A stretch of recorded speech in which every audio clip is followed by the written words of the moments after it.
Good morning ma'am. Good morning. अरे यार, ये तो मेरा पति है, ये यहाँ पे क्या कर रहा है? अगर किसी ने देख लिया तो मेरा क्या होगा? अरे ये तो मेरी बीवी है, ये यहाँ क्या कर रही है? Good morning sir. Good morning. कैसा है फिर आपका पहला दिन? हाँ सर, काफ़ी अच्छा था। इनफैक्ट जितना सोचा था ना उससे भी कई गुना अच्छा है। गुड। सलोनी, इनसे मिलिए।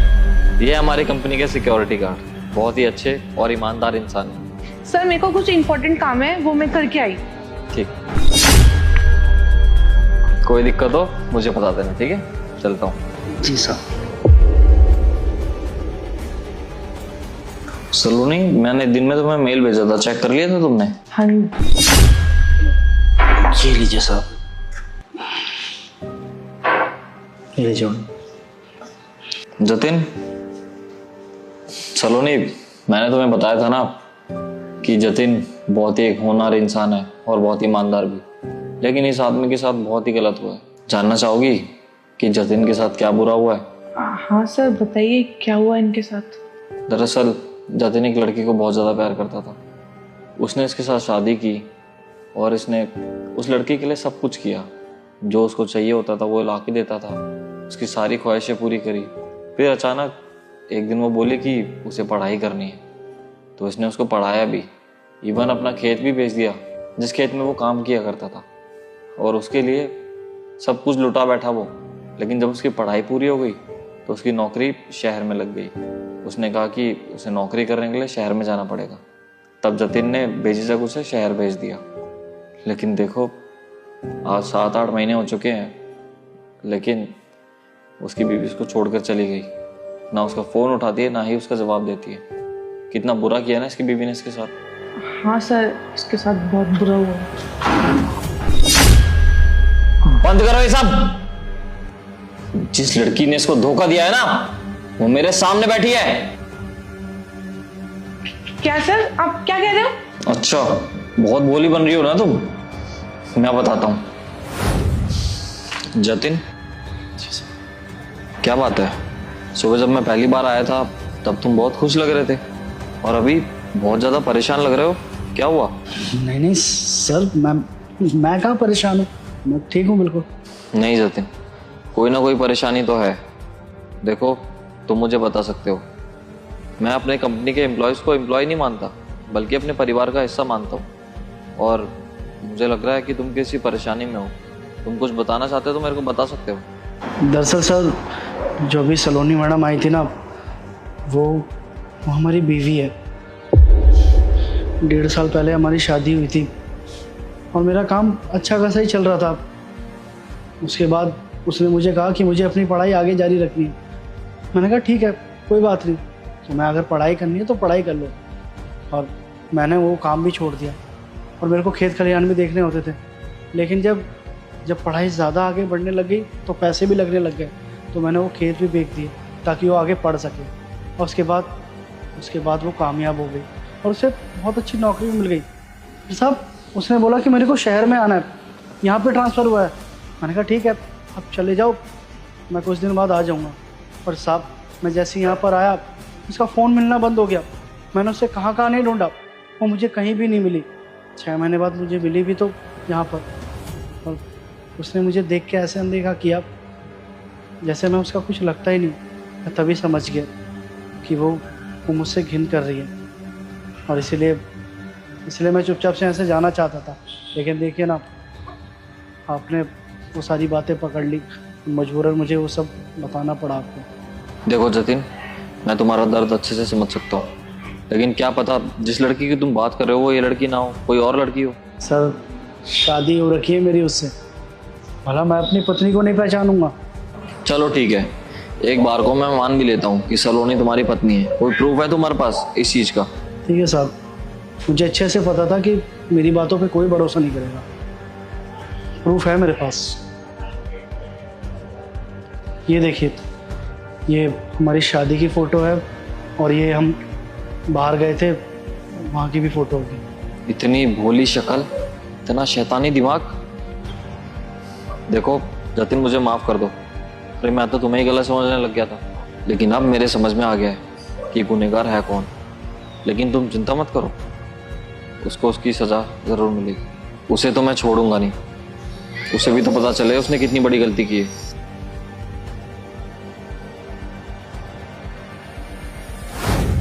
बताओ अब क्यों की तुमने इसकी जिंदगी खराब? अरे बोलोगी क्यों करी है खराब? सर वो मेरे को अपनी जॉब कंटिन्यू करनी थी और ये दिखने में एकदम मजदूर जैसा लगता है। मेरे को मिलवाने में लोगों से शर्म आती थी इसको, तो बस मैंने इसलिए इसके साथ ऐसा किया। अच्छा, अब तुम्हारे स्टैंडर्ड्स आ रहे तुम्हारे सामने। अरे जब इससे प्यार किया था, इससे शादी की थी, तब कहाँ थी तुम? इसी ने तुम्हें सपोर्ट किया हर एक चीज के लिए और तुम इसे ही छोड़ रही हो। अरे आज का समय बहुत खराब है। इस इंसान ने तो अपनी पूरी जिंदगी लुटा दी तुम्हारे ऊपर और तुमने क्या किया इसके साथ? छोड़ दिया तुमने इसको। बहुत घमंड है ना तुम्हें इस नौकरी का। इस नौकरी के लिए तुम अपने पति को छोड़ने तक को तैयार हो। होगी क्यों नहीं? पैसे जो इतने अच्छे मिलते हैं तुम्हें, तो ठीक है, आज के बाद ये नौकरी नहीं रहेगी तुम्हारे पास। तुम जा सकती हो यहाँ से। फिर तुम्हें खुद ही तय करना है कि तुम आगे क्या करोगी, तब तुम्हारे खुद ही अकल ठिकाने आ जाएगी। चलो निकलो यहाँ से। Sir I am really sorry, please मेरे को जॉब से मत निकालिए। मेरे को मेरी गलती रियलाइज हो गई है। मुझे पता है इसने मेरा बुरे वक्त में साथ दिया। सर प्लीज मत निकालिए ना मेरे को जॉब से। मेरा अच्छा टाइम आते ही मैंने इसको छोड़ दिया। सर मैं वादा करती हूँ अब मैं ऐसा कभी नहीं करूंगी। सर मैं इसी के साथ रहूंगी, प्लीज मेरे को जॉब से मत निकालिए। मैं इस कंपनी में क्या और किसी भी कंपनी में तुम्हें काम नहीं करने दूंगा। जाओ यहाँ से। तुमने एक लड़के की जिंदगी खराब करी है, तुम्हें भी तो पता चलना चाहिए एक लड़के की जिंदगी खराब करके कैसा लगता है। तुम्हें तो पता ही होगा ना, जब एक लड़की की जिंदगी खराब होती है ना, तो समाज, कोर्ट कचहरी, पुलिस सब खड़ी होती है उसके साथ। लेकिन जब एक लड़के की जिंदगी खराब होती है ना, कोई नहीं होता उसके साथ, अकेला रहता है वो। लेकिन यहाँ मैं हूं जतिन के साथ, कुछ नहीं होने दूंगा उसे और तुम्हारी लाइफ तो मैं बर्बाद करके रहूंगा। Sir I am really sorry, please मेरे को जॉब से मत निकालिए। मैं फिर से इनके साथ रह लूंगी। ये सब तुम्हें करने से पहले सोचना चाहिए था और अभी भी तुम माफी मुझसे मांग रही हो क्योंकि तुम्हें डर है कि मैं तुम्हें नौकरी से न निकाल दूं। उससे माफी नहीं मांग रही जिसकी तुमने जिंदगी खराब कर दी। सर प्लीज मेरे को माफ कर दो ना। अरे चुप रहो तुम, कुछ नहीं सुनना चाहता मैं। एक लड़के की जिंदगी खराब करने वाली मतलबी लड़की को मैं इस ऑफिस में नहीं देखना चाहता। जाओ अभी के अभी। सर एक बार तो सुन लो। मैंने कहा जाओ अभी के अभी।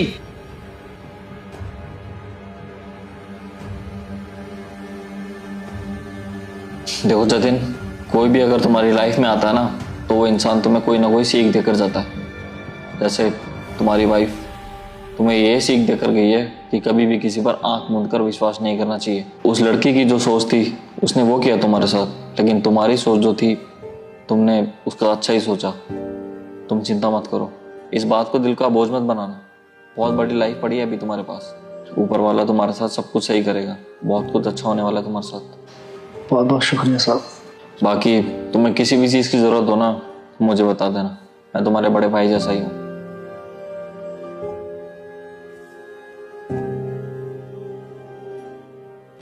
बस मैं पहुंच जाऊंगी अभी। मैडम साइन करते हुए जाइए। मैं अभी 5 मिनट में आ रही हूँ, फिर करती हूँ, ठीक है? अरे मैडम कर दीजिए। अरे 30 सेकंड भी नहीं लगेगा। सब लोग यही बोलते हैं हमसे, अभी आ रहे हैं, अभी आ जाएंगे, अभी जा रहे हैं, थोड़ी देर में आ जाएंगे। और बाद में सर हमसे एंट्री मांगते हैं, हम कहाँ से डाटा दिखाएंगे उनको। अरे कर दीजिए, थोड़ा ही देर लगेगा, फिर चले जाइएगा। तो 1 मिनट रुक, मैं अभी कॉल करती हूँ तुझे। साइन करना है? हाँ या अरे मैडम मैडम मैडम, अरे क्या कर दी ये तुम? अरे इसमें एंट्री था सबका, अब सर पूछेंगे हम क्या जवाब देंगे? अब पता चला कि क्या किया, और आज के बाद मुझसे बदतमीजी करी ना तो बताऊंगी तुझे। एक सेकेंड, क्या हो रहा है सब? अब कुछ नहीं सर, वो एंट्री कर रही थी इसकी। सर आप ही ना एंट्री के लिए बोले थे हमें कि कोई भी इधर उधर जाएगा तो एंट्री करवा देना, तो हम वही करवा रहे थे मैडम से। मैडम ने सारा एंट्री फाड़ दिया और थप्पड़ भी मारा हमको। क्या है ये सब? सर मैं कॉल पे बात कर रही थी और ये बार बार पीछे से बोले जा रहा था कि साइन कर दो, साइन कर दो। मैंने इसे कहा भी कि 5 मिनट में आ रही हूँ, मैं साइन कर दूंगी, पर माना नहीं और मुझे गुस्सा है, मैंने इसे थप्पड़ मार दिया। जो तुमने किया है ना, बहुत गलत किया है दीप्ति। अभी की अभी उससे माफी मांगो। सर आप कैसी बात कर रहे हो? ये मामूली सा सिक्योरिटी गार्ड, इसे मैं सॉरी बोलूंगी। आपने सोच भी कैसे लिया?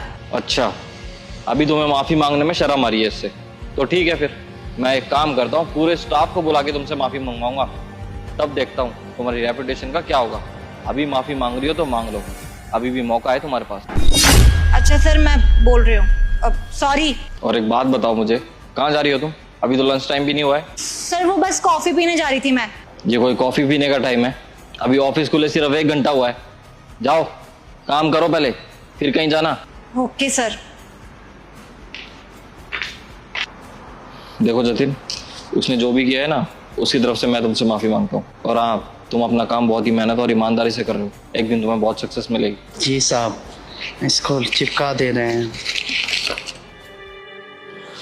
जी सर, बुलाया आपने? हाँ, वो दरअसल सुबह जब मैं मीटिंग के लिए गया था तो मेरे कैबिन में कुछ 2 लाख रुपए रखे थे। अब वो पैसे वहां पर है नहीं। कोई आया था क्या मेरे कैबिन में? नहीं सर, मैंने तो नहीं देखा, और आपको गए हुए 2 घंटे तो हो चुके हैं ऑलमोस्ट, और ऐसा तो कोई भी नहीं है आपके कैबिन में। हाँ सर, याद आया, वो सिक्योरिटी गार्ड नहीं है नीचे, जतिन, मैंने उसे भेजा था आपके कैबिन में। आपका कैबिन ना बहुत ज़्यादा गंदा हो रहा था, तो मैंने उसे कहा था कि साफ सफाई कर दे। मुझे लगता है सर उसी ने पैसे चोरी करे। अच्छा, वो आया था क्या यहाँ पर?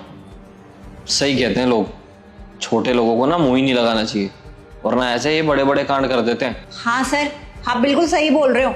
अभी की अभी ना उसे नौकरी से निकाल दो, हर सर उसे ना पुलिस के हवाले कर दो, तभी इसकी अकल ठिकाने आएगी। जब हवालात में उसके 2 डंडे पड़ेंगे ना, तब पता चलेगा कि चोरी का अंजाम क्या होता है। सही कह रही हो तुम।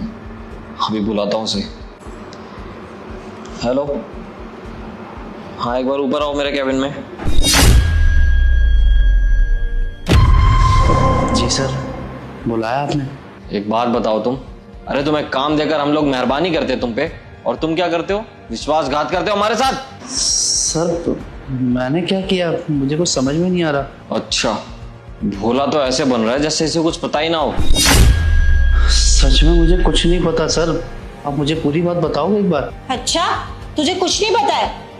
जब मैंने तुझे सर की कैबिन की सफाई के लिए बुलाया था, तुझे पता नहीं तूने क्या करा? क्या किया था मैडम मैंने? क्या किया मतलब? अरे 2 लाख रुपए रखे थे सर के कैबिन में, तूने उनको चुरा लिया है। नहीं नहीं सर, ये मैडम झूठ बोल रही है, हमने कोई पैसे वैसे नहीं निकाले हैं। चुप कर तू, पर झूठ बोलने की कोशिश मत कर।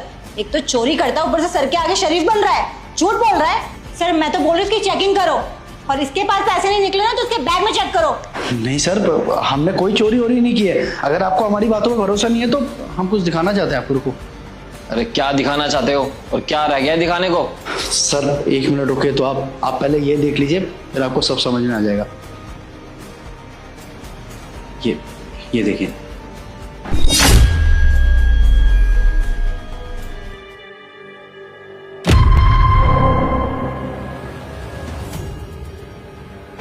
दरअसल सर, जब हम वहाँ पे केबिन में साफ सफाई कर रहे थे ना, और जब वहाँ से गए थे, तब ये मैडम वहाँ पर आई थी, और वो सारे पैसे इन्होंने निकाले हैं। अब हमें अच्छे से पता था कि ये मैडम हमारे ऊपर इल्ज़ाम लगाएगी, बस इसीलिए हमने ये वीडियो बनाया, ताकि हमारे पास पुख्ता सबूत रह सके। और जब ये हम पे इल्ज़ाम लगाए ना, तो आपको ये वीडियो दिखा दें।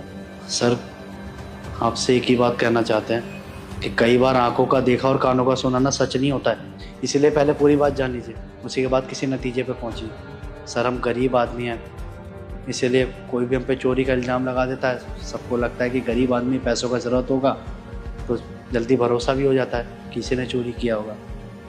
दरअसल पैसों का कोई लालच है ही नहीं हमें।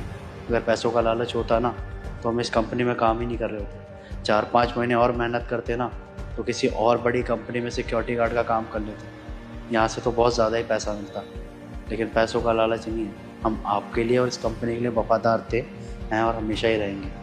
देखो जतिन, मैंने तुम्हारे साथ जो भी व्यवहार किया है ना, उसके लिए मैं तुमसे माफ़ी मांगता हूँ, क्योंकि ये सब मैंने इसलिए किया ताकि इस लड़की की सच्चाई सबके सामने आ सके। क्योंकि मुझे पता तो बहुत पहले ही चल गया था कि चोरी तुमने नहीं, इस लड़की ने की है। और उस टाइम मेरे को इसकी बात पर बिलीव इसलिए भी नहीं हुआ क्योंकि पैसे आज से नहीं, 3-4 महीने पहले से ही चोरी हो रहे। क्योंकि जब से ये लड़की आई है ना, मेरे ऑफिस में पैसे की चोरी हो रही है। और वैसे भी मेरे ऑफिस में मेरी गैर मौजूदगी में यहाँ पे कोई और घुसता ही नहीं मेरे कैबिन में, सिवाय इस लड़की के। तो चोरी करेगा कौन? क्योंकि बाकी सभी लोगों पर ना मेरी पूरी नज़र रहती है। लेकिन आज इस लड़की की सच्चाई हमारे सामने आ चुकी है कि कैसे ये पैसों के लालच में आकर हमारे ऑफिस को खोखला करे जा रही है। अरे तुम्हें शर्म नहीं आई ये सब करते हुए? हैं? अरे क्या कमी है तुम्हारे पास? सब कुछ तो है तुम्हारे पास, और तुम्हारी सैलरी कम है क्या? कितनी सैलरी है तुम्हारी? अरे 80,000 रुपए सैलरी है तुम्हारी, और उसके बाद भी ये चिंदी चोरी करनी पड़ रही है तुम्हें। बताओ क्यों किया ये सब? I am really sorry sir. पैसा ना आदमी की नीयत बदल देता है, और मैं जितना भी कमाऊँ ना मुझे कम ही लगता था। पर सर ये आखिरी बार है, आज के बाद कभी ये सब नहीं होगा। I am really sorry. आज के बाद तो तुम ये सब तब करोगी ना जब तुम इस ऑफिस में रहोगी। मैं आज के आज ही तुम्हें निकाल रहा हूँ, और जो तुम्हारे बकाया पैसे हैं ना उनसे मैं वसूली भी कर लूंगा। चलो जाओ अब यहाँ से। सर आप मुझे एक मौका तो दीजिए, मैं आज के बाद कभी ऐसा नहीं करूँगी। अच्छा, मौका सिर्फ उसे दिया जाता है जिसकी गलती हो, और ये जानबूझकर की गई गलती है। चुपचाप यहाँ से निकल जाओ, इससे पहले कि मेरा मूड खराब हो और मैं पुलिस को बुलाऊं।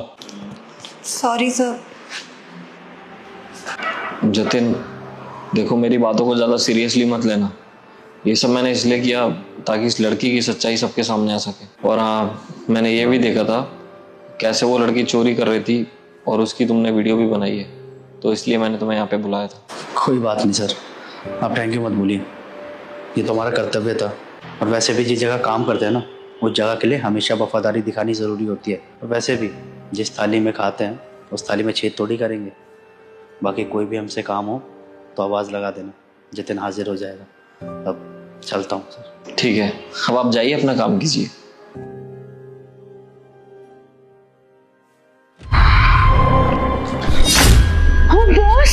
बॉस गार्ड की चेयर पे क्या कर रही है?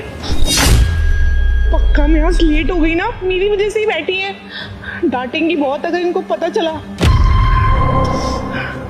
Hello ma'am. मैम मैं सिर्फ आज ही लेट हुई हूँ और कभी लेट नहीं होती, वो भी इसलिए लेट हो गई क्योंकि बस वाले ने यहाँ पे मेरे को लेट पहुँचाया। ठीक है मैम, मेरे को काम है, मैं चलती हूँ। अरे रुको सलोनी, मुझे ना तुमसे एक काम था। एक काम करो, मेरे को ना बहुत तेज भूख लग रही है, तो मेरे लिए जाकर के समोसे ले आओ। लगता है मैम आज मजाक के मूड में हो आप। समोसे वो भी मैं लेकर आऊँ आपके लिए? देखो सलोनी, मैं मजाक के मूड में तो बिल्कुल भी नहीं हूँ। और तुम्हें आसपास कोई दिख रहा है जिससे मैं बात करूँ? तुम खड़ी हो ना, तो तुमसे ही तो बात करूंगी और तुम्हें ही तो कहूंगी समोसे लाने के लिए। मैम समोसे मैं क्यों लेके आऊँ, ये मेरे को समझ में नहीं आ रहा। पता नहीं आप क्या बोल रही हैं। और वैसे भी आपको समोसे वगैरह मंगाने हैं तो ऑफिस में और भी स्टाफ है, आप उनसे मंगा लीजिए, मेरे को बहुत काम है मैम। अच्छा, तो इसका मतलब है तुम ऑफिस का स्टाफ नहीं हो? तुम ऑफिस के स्टाफ में नहीं आती हो क्या? नहीं मैम, मैं हूँ ना। हाँ तो फिर मैं अपने ऑफिस के स्टाफ से ही तो बोल रही हूँ कि मेरे लिए समोसे लेके आ जाओ। और हाँ, 4 समोसे लेके आना, मेरे को बहुत तेज भूख लग रही है। और लाल चटनी बिल्कुल मत भूलना, मेरे को वो ज्यादा अच्छी लगती है ग्रीन से। अरे मैडम आप ये क्या जिद लेकर बैठे हैं? मैं समोसे लाने के लिए थोड़ी ना हूँ, मैं तो ऑफिस में काम करने के लिए हूँ ना। हाँ तो ये तुम्हारे बॉस का पर्सनल काम है, तुम अपने बॉस का पर्सनल काम नहीं कर सकती? और तुम्हें मैं 2-3 बार बोल चुकी हूँ ना कि मेरे को भूख लग रही है, जल्दी से जाकर के लेके आओ। तुम्हें समझ में नहीं आ रहा क्या? अरे मैडम आप क्या बातें कर रही हैं, मेरे को तो समझ में ही नहीं आ रहा। और वैसे भी इतनी गर्मी हो रही है, मैं इतनी गर्मी में जाकर समोसे लेकर आऊँ? Shut up. तुम मुझे एक बात बताओ, तुम जाकर के समोसे लेके आओगी कि नहीं? तुम्हें नौकरी करनी है कि नहीं? कैसी जिद लेकर बैठ गई है मैम आप। ठीक है बताइए कहाँ मिलते हैं समोसे, लेकर आती हूँ मैं। यहाँ से 4 किलोमीटर दूर वो जो हाईवे वाली सड़क है ना, वहीं पे मिलते हैं समोसे, वहीं पे जाकर के लेके आना। 4 किलोमीटर दूर समोसे की दुकान, और मैं वहां पर जाऊँ लेने? मैम मैं इतनी दूर तो नहीं जा पाऊंगी, आई एम रियली सॉरी, आप किसी और से मंगा लीजिए। ठीक है, फिर अगर तुम्हें नहीं जाना तो फिर क्या कर सकते हैं। लेकिन मैं एक काम करूंगी, तुम्हें ना तुम्हारा टर्मिनेशन लेटर भिजवा दूंगी, ठीक है? फिर मैं किसी और को बोल करके समोसे मंगवा लूंगी। मैम आप कैसी बातें कर रही हैं? इतनी सी बात के लिए मैम आप मेरे को ऑफिस से निकाल देंगी? अच्छा ठीक है मैम, मैं लेकर आ जाती हूँ। आप अपनी गाड़ी की चाबी दीजिए, मैं चली जाती हूँ। क्या बोला तुमने? तुम्हारी औकात है मेरी गाड़ी चलाने की या मेरी गाड़ी में बैठने की? चुपचाप से ना पैदल जाओ, समझ में आया तुम्हें? अच्छा मैडम, मेरी औकात नहीं है, मैं मानती हूँ मेरी औकात नहीं है उस गाड़ी में बैठने की, लेकिन आप ये भी तो देखो, आप मेरे से उल्टे सीधे काम करवा रही हो। अरे मैम आप ये भी तो देखिए, मैंने इतनी पढ़ाई ये समोसे लाने के लिए करी थी, इतना बड़ा इंटरव्यू क्रैक किया है, समोसे लाने के लिए किया था मैंने तो इस ऑफिस में काम करने के लिए किया था ना। पता नहीं मैम मेरे को आप क्या क्या काम दिए जा रही हो।